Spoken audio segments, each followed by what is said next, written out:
Somewhat. Stuart Nash. Speaker, thank you much, Mr. Speaker. Speaking on the Geographical Indications Wine and Spirits Registration Amendment Bill, Mr. Speaker, in my view, this legislates what is already happening currently.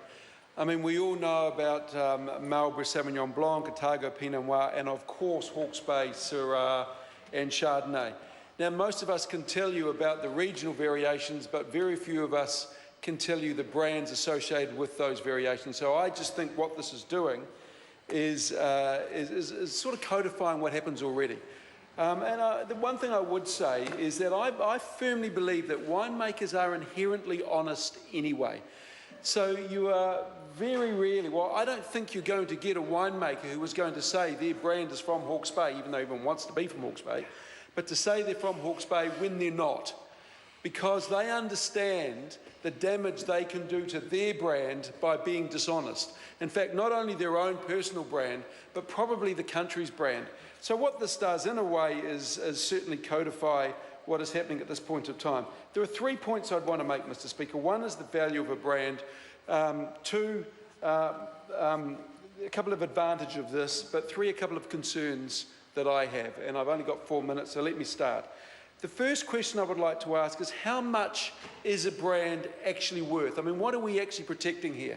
Well, in 2005, the Ministry of Economic Development tried to quantify the value of brand New Zealand, and they came up with a figure of $20 billion a year. That is how much an overseas market, the clean, green, 100% pure brand, is worth. PwC did a study and they showed that 80% of those who are exporting leverage off our brand. So our national brand is worth a considerable amount of money in global markets.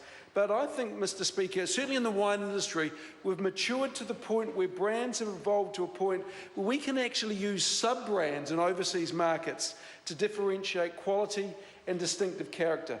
So, and the other thing also, Mr. Speaker, it's not just the producers that this legislation is protecting, it's also the consumers. When you buy a good Hawke's Bay wine, you have an expectation that it is going to be ultra premium. So this is also sending a message that we understand the value to the market, but we also understand the integrity of the producers themselves. I must admit, Mr. Speaker, this legislation does seem at odds with Nick Smith's moves within the RMA to take away the ability of regions, for example, to declare themselves GE-free, which in Hawke's Bay we would like to declare ourselves GE-free, but Nick Smith says that can't happen, which is at odds with this, because I think that regional brands can be very, very powerful if done well, like is happening in Hawke's Bay. Mr. Speaker, I do have a couple of concerns. First and foremost, the registration of geographic indication in this bill is effective for only 5 years. In the initial bill, it was for 10 years, but for some reason it pared it back to 5 years. And anyone who knows anything about marketing or brand development will tell you that an investment in a brand is often about time. It's about building up the attributes that sit behind that brand, and it is not done overnight.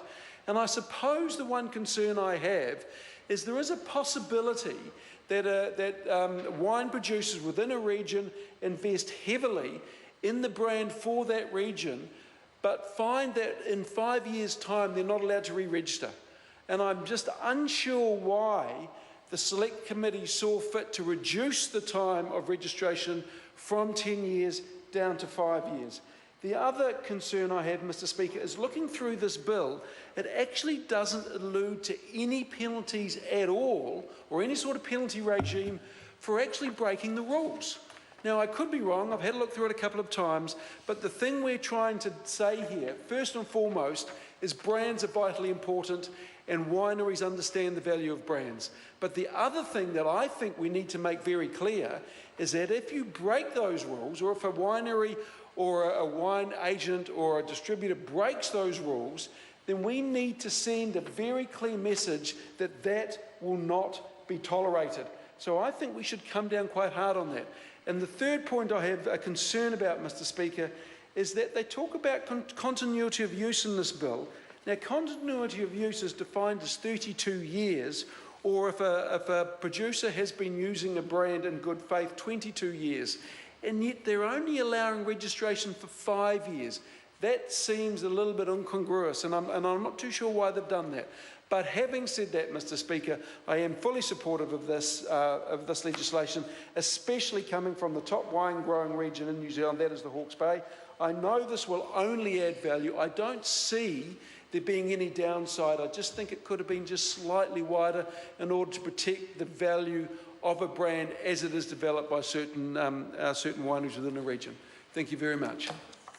Barbara Courage.